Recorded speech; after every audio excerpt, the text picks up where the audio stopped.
आइए बच्चों, आज हम प्रकाशिकी के अगले भाग में चलते हैं। इसमें आज हम पढ़ेंगे सबसे पहले कुछ पदार्थों के अपवर्तनांक।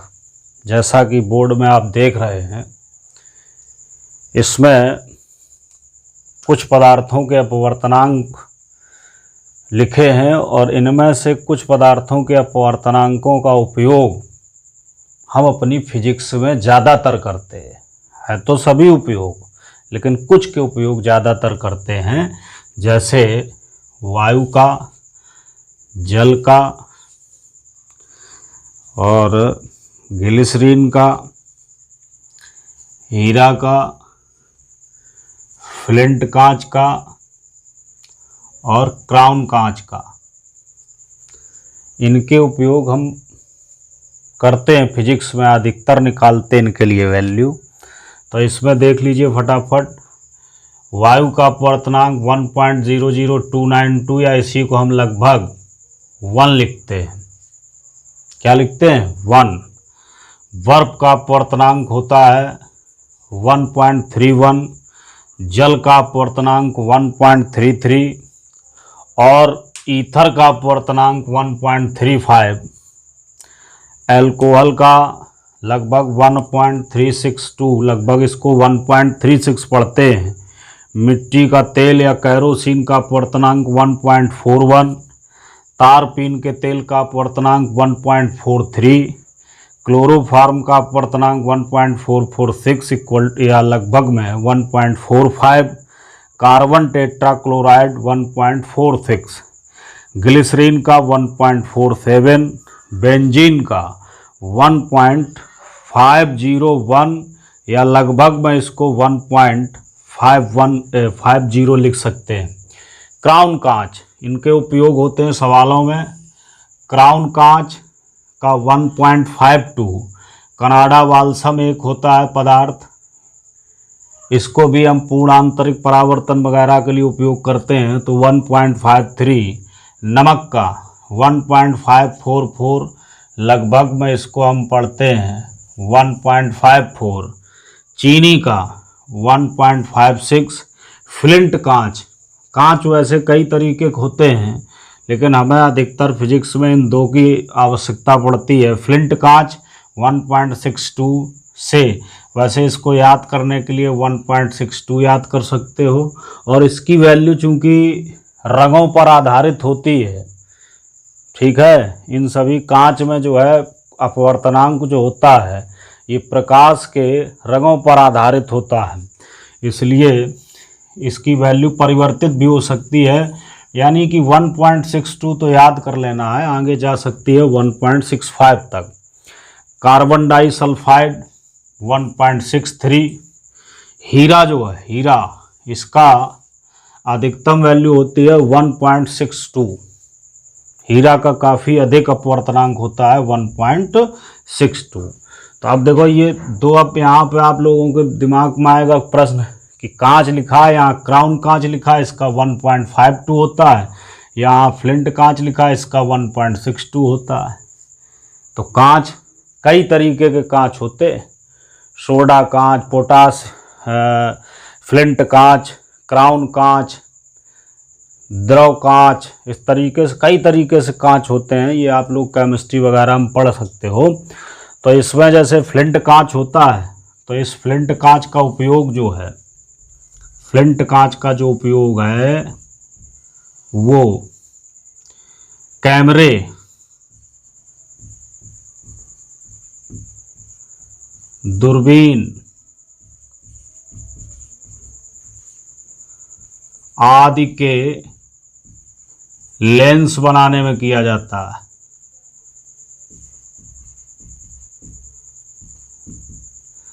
फ्लिंट कांच का याद रखिए, कैमरा है, दूरबीन है, यानी सूक्ष्मदर्शी और ये सब, इसमें जहाँ लेंसों की आवश्यकता होती है इस प्रकार के उपकरणों में, वहाँ फ्लिंट कांच का उपयोग किया जाता है। आपके मोबाइल के कैमरे में जो लेंस लगा होता है वो फ्लिंट कांच का होता है।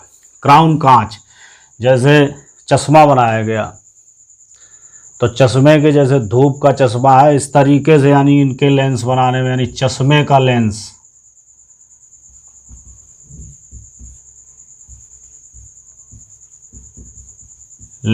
के निर्माण में,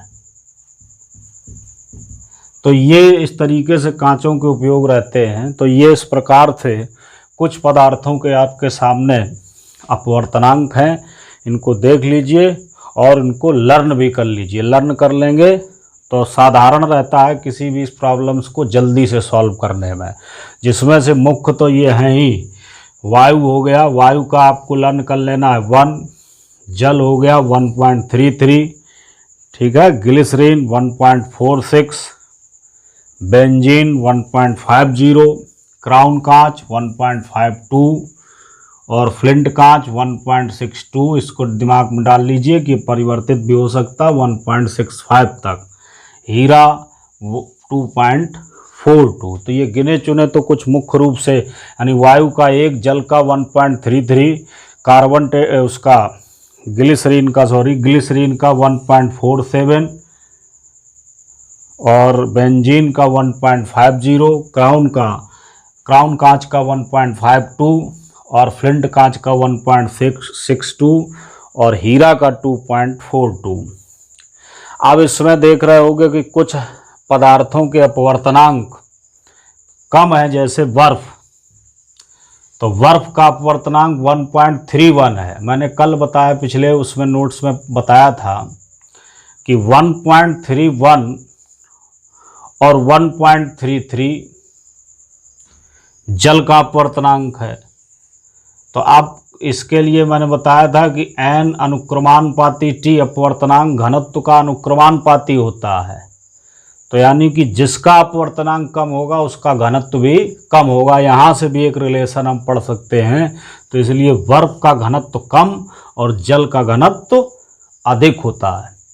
इसी कारण जल का अपवर्तनांक बर्फ की तुलना में कैसा होता है? अधिक होता है।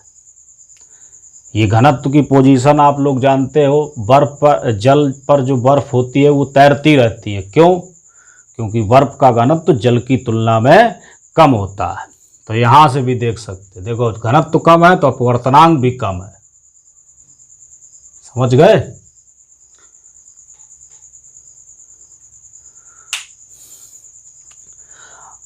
अब इसमें आते हैं अगले टॉपिक पर।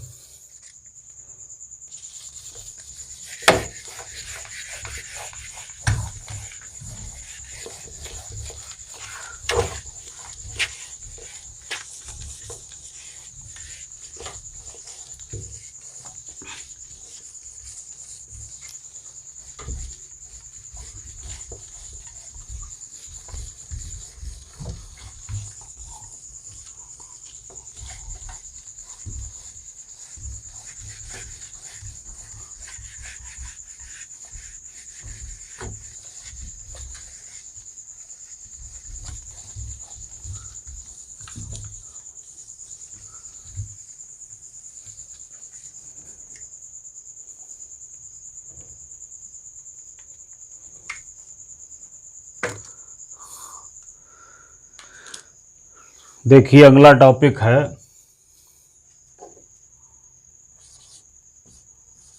उत्क्रमणीयता।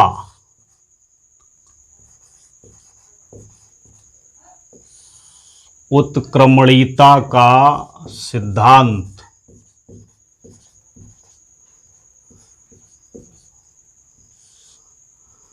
उत्क्रमणीयता का सिद्धांत क्या है? जब कोई प्रकाश किरण किसी भी संख्या में परावर्तित अथवा अपवर्तित होते हुए उत्क्रमित होकर अपने उसी पथ का अनुसरण करते हुए स्रोत तक पहुंचती है, स्रोत तक पहुंचती है, इस सिद्धांत को उत्क्रमणीयता का सिद्धांत कहते हैं। यानी कि कोई प्रकाश किरण चाहे जितने भी परावर्तन हो, चाहे या अथवा चाहे जितने अपवर्तन हो, और वो पुनः उसी मार्ग का अनुसरण करे, यानी कि जैसे गई थी उसी तरीके से वापस आना शुरू करे और स्रोत तक पहुंच जाए। जैसे कोई बल्ब है, उससे लाइट एक चली तो जहां गई इसके बाद वो उत्क्रमित हो गई, उत्क्रमित होकर मतलब उसका विपरीत मार्ग। जैसे आप लोग घर से स्कूल चलते, स्कूल से फिर घर जाते हैं, तो ये उत्क्रमित मार्ग होता है। इसी प्रकार से प्रकाश किरण का, तो अगर इस प्रकार से प्रकाश किरण जो है अनुसरण करती है तो इस सिद्धांत को हम उत्क्रमणीयता का सिद्धांत कहते हैं। यानी जब कोई प्रकाश किरण किसी भी संख्या में परावर्तित अथवा अपवर्तनों के पश्चात उत्क्रमित होकर उसी पथ का अनुसरण करते हुए स्रोत तक पहुंचती है, इस सिद्धांत को उत्क्रमणीयता का सिद्धांत कहते हैं। देखिए, और ये प्रकाश की उत्क्रमणीयता का सिद्धांत है, याद रखिए। यहां पर प्रकाश चल रहा, प्रकाश की उत्क्रमणीयता का सिद्धांत। यहां हम इसको एक देखते हैं, एक अपवर्तक पृष्ठ है हमारे पास, अपवर्तक पृष्ठ।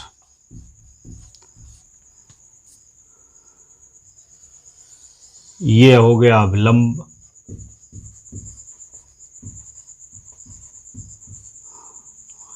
कोई प्रकाश किरण इस प्रकार से इस पर, ये आपतन बिंदु पर आती है। ये मान लो पहला माध्यम है, इसको मान लेते हैं विरल, और ये दूसरा माध्यम है, इसको मान लेते हैं सघन। तो जब विरल माध्यम से प्रकाश किरण जब सघन माध्यम में प्रवेश करती है, ये इसका आपतन कोण हो गया, इसको आई, तो ये अवलंब की ओर झुक जाती है, ये हो गया अपवर्तन कोण। अब उत्क्रमणीयता का सिद्धांत क्या बताता है कि मान लो ये यहाँ से रिफ्लेक्ट हो गई, उत्क्रमित हो गई, एक कोई ऐसा मिरर लगा है या कोई भी ऐसा परावर्तक पृष्ठ यहाँ पर उपयोग किया गया है, तो ये जिस स्रोत से अगर चली थी, यानी कि यहाँ पर मान लीजिए एक स्रोत है, यहाँ से निकली थी, और अनुसरण करते हुए यदि उसी स्रोत पर ऐसे उत्क्रमित होते हुए उसी स्रोत पर पहुंच जाती है, तो इसे हम प्रकाश का उत्क्रमणीयता का सिद्धांत कहते हैं।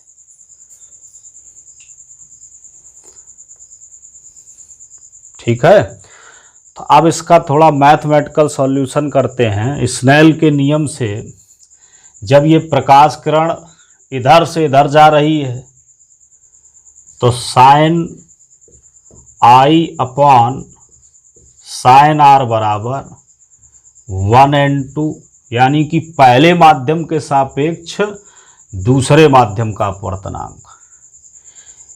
इक्वेशन डाल दें इसको फर्स्ट। अब प्रकाश रेज उत्क्रमित हो गई, तो अब ये दूसरे से पहले में आएगी, तो आपतन कोण हो जाएगा R और अपवर्तन कोण हो जाएगा उसके लिए I। ये बात ध्यान से समझना, आपतन कोण R हो जाएगा और अपवर्तन कोण I हो जाएगा। जब प्रकाश किरण उत्क्रमित होती है, उत्क्रमित होती है,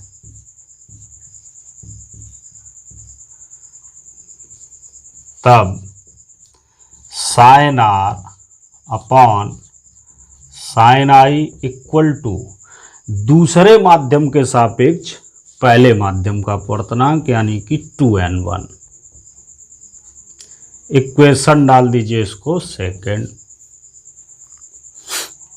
अब देखो इसको सॉल्व करते हैं, कुछ रिजल्ट निकालते हैं। इसमें इक्वेशन फर्स्ट एंड सेकेंड को मल्टीपल कर दीजिए।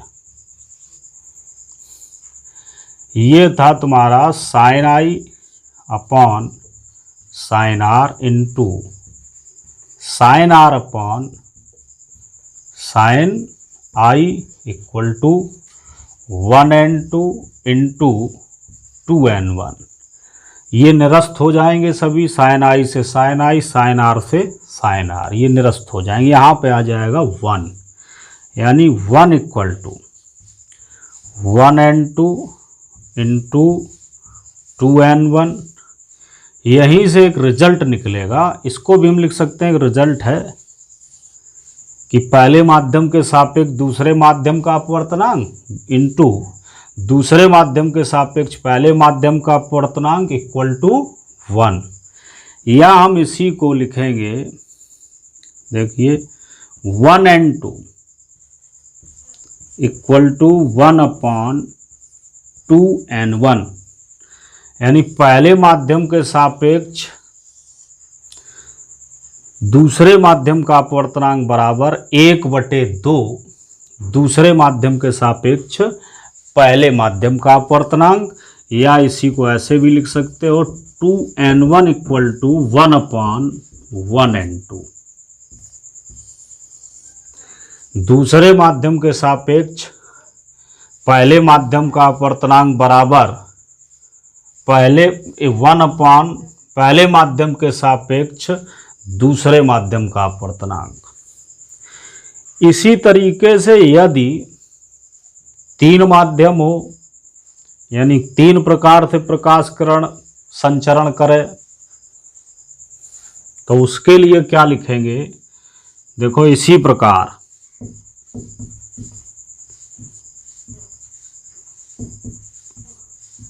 यदि 1, 2 व 3 माध्यम हो तो 1n2 into 2n3 into 3n1 equal to 1, ये हो जाएगा। यहाँ से हम एक रिजल्ट ऐसे देख सकते हैं, 2n3 यानी दूसरे माध्यम के सापेक्ष पहले माध्यम का अपवर्तनांक 2n3 equal to 1/1n2 into ये वाला टर्म इधर आ जाएगा 3n1। इसको देखो दूसरे तरीके से क्या लिख सकते हैं, 2n3 equal to 1/1n2 into 1/, इसके आधार पर जब 1n2 है तो इसको हम 1/2n1 लिख सकते हैं, या 2n1 है तो इसको 1/1n2 लिख सकते हैं। तो 3n1 है, इसको हम क्या लिख सकते हैं, 1/1n3, ये चला जाएगा ऊपर, तो 2n3 इक्वल टू यहाँ पर हो जाएगा 1n3/1n2। ये रिजल्ट आ गया फाइनल। दूसरे अगर 3 माध्यम है तो दूसरे माध्यम के सापेक्ष तीसरे माध्यम का अपवर्तनांक बराबर पहले माध्यम के सापेक्ष तीसरे माध्यम का अपवर्तनांक बटे पहले माध्यम के सापेक्ष दूसरे माध्यम का अपवर्तनांक। अब इसी में हम ऐसे समझ सकते हैं, इस तरीके से रिजल्ट आ जाए। मान लो हम कोई अभी माध्यम ले लेते हैं, तो ये इतना समझ में आ गया होगा सबको।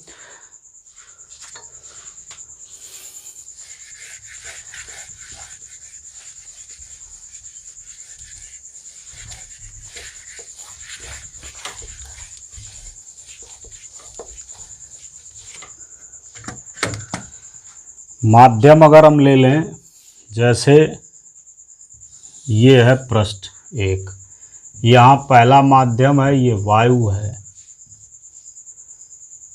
ये मान लो अभिलंब है। दूसरा माध्यम है, ये जल है। इसके बाद तीसरा माध्यम है, ये कांच है, और ऐसे, और ये फिर आ गई वायु। अब एक बात ध्यान रखें, उत्क्रमणीयता के लिए दर्पण की आवश्यकता नहीं होती। विभिन्न माध्यमों से गुजरती हुई प्रकाश किरण अगर वायु से चली है और विभिन्न माध्यमों से गुजरती हुई पुनः वायु में चली गई, तो ये भी उत्क्रमणीयता का सिद्धांत कहलाएगा। जैसे देखो, यहाँ से प्रकाश किरण चली, ये इसके बाद ये सघन है इसकी तुलना में, तो जब सघन है तो ये अवलंब की ओर झुक गई।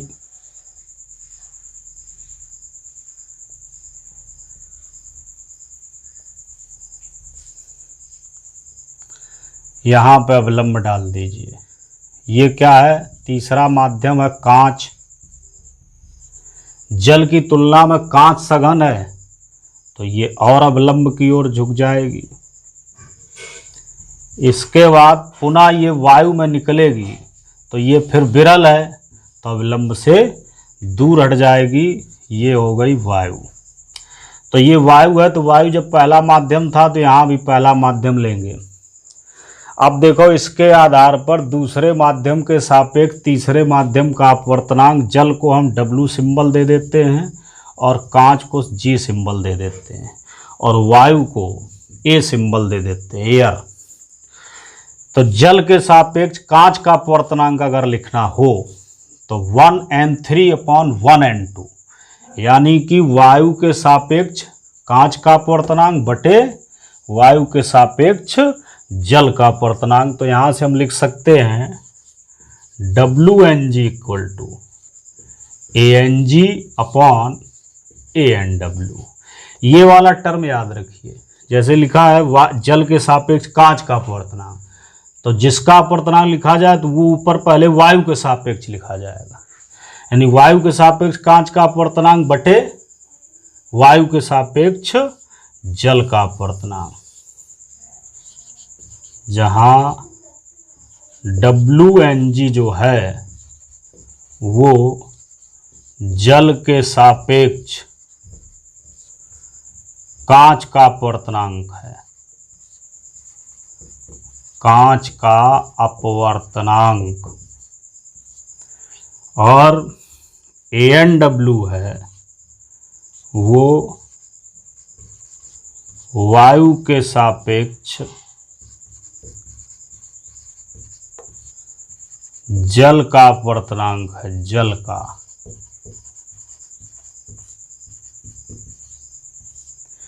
ANG है वो वायु के सापेक्ष कांच का अपवर्तनांक है।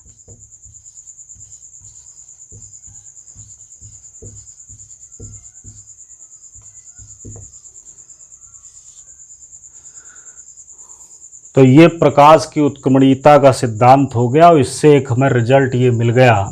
किसी तरीके से हम इस प्रकार से ऐसे माध्यमों के सापेक्ष एक के सापेक्ष दूसरे का अपवर्तनांक ज्ञात कर सकते हैं।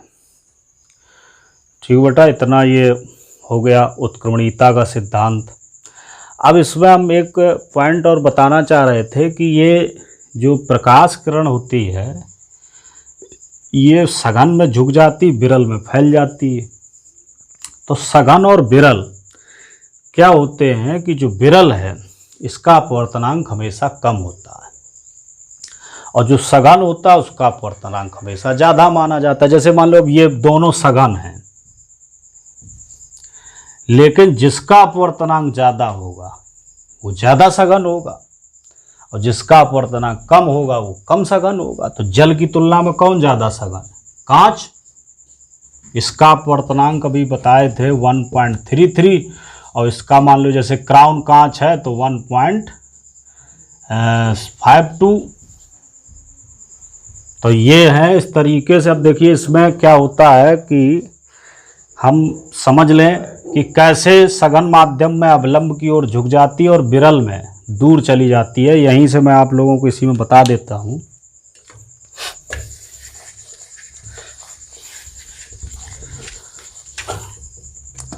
ये अभी तक पढ़ते आए हो, आज इसको समझ लीजिए कि कैसे सघन माध्यम में प्रकाश किरण अवलंब की ओर झुकती है और विरल माध्यम में प्रकाश किरण अवलंब से दूर हटती है। आइए देखते हैं। तो देखिए यहाँ मान लीजिए ये सघन है, हम यहाँ पर केवल इन दो की बात कर लेते हैं। ये I है और ये R है। तो स्नेल का नियम हमें बताता है sin I/sin R = 1n2, या इसको हम लिखते हैं n2/n1, लिखते कि नहीं। अब इसमें सघन का अपवर्तनांक ज्यादा होता, वायु का अपवर्तनांक कितना है 1, तो जब सघन का अपवर्तनांक ज्यादा होगा यानी कि n2 is greater then n1, n2 is greater then n1। जैसे हम यहाँ पे 1.33, यहाँ पे 1, तो इसका मतलब हो गया sine i is greater than sine r. क्या हो गया? Sine i is greater than sine r, या i is greater than r, यानी आपतन कोण अपवर्तन कोण की तुलना में बड़ा होगा। समझ गए? इसलिए सघन माध्यम में प्रकाश किरण अवलंब की ओर झुक जाती है, या हम ऐसे कहते हैं कि r is less than i, यानी अपवर्तन कोण आपतन कोण की तुलना में छोटा होगा। यहां से इसके बाद देखो, ये हमने ऐसे लिखा, यहां पे ध्यान रखें बच्चे, sine i upon sine r is greater than 1, यहां से एक से ज्यादा वैल्यू आएगी। अब देखिए दूसरा कि विरल में फैल कैसे जाती, यही पॉइंट ले लीजिए, sine i upon sine r बराबर n2/n1, है कि नहीं। तो n2/n1 अगर हम यहीं से बदल लें, ये मान लो तुम्हारा हो गया जल और ये हो गया तुम्हारा वायु, तो अब जल से प्रवेश की तो वायु में जाएगी, तो इस प्रकार से हो गई, ये R है। तो अब n2 ज्यादा होगा या n1, तो ऐसी तुलना में इस कंडीशन में n2 is less than n1, तो जब n2 is less than n1 तो sine i upon sine r is less than 1, या sine i is less than sine r, या इसी को हम लिख सकते हैं आई लेस देन आर, या इसी को लिख सकते हैं r is greater than i. देखिए अपवर्तन कोण का मान आपतन कोण की तुलना में कैसा हो गया? अधिक हो गया। तो ये हम इस कॉन्सेप्ट से, स्नेल के नियम से इसको हम समझ लेते हैं कि किस प्रकार से प्रकाश किरण विरल माध्यम से चलने पर सघन माध्यम में अवलंब की ओर झुक जाती है, और सघन माध्यम से चलने पर विरल माध्यम में अवलंब से दूर हट जाती है। ठीक, दैट्स ऑल। इस तरीके से हम इसको समझ सकते हैं। ओके।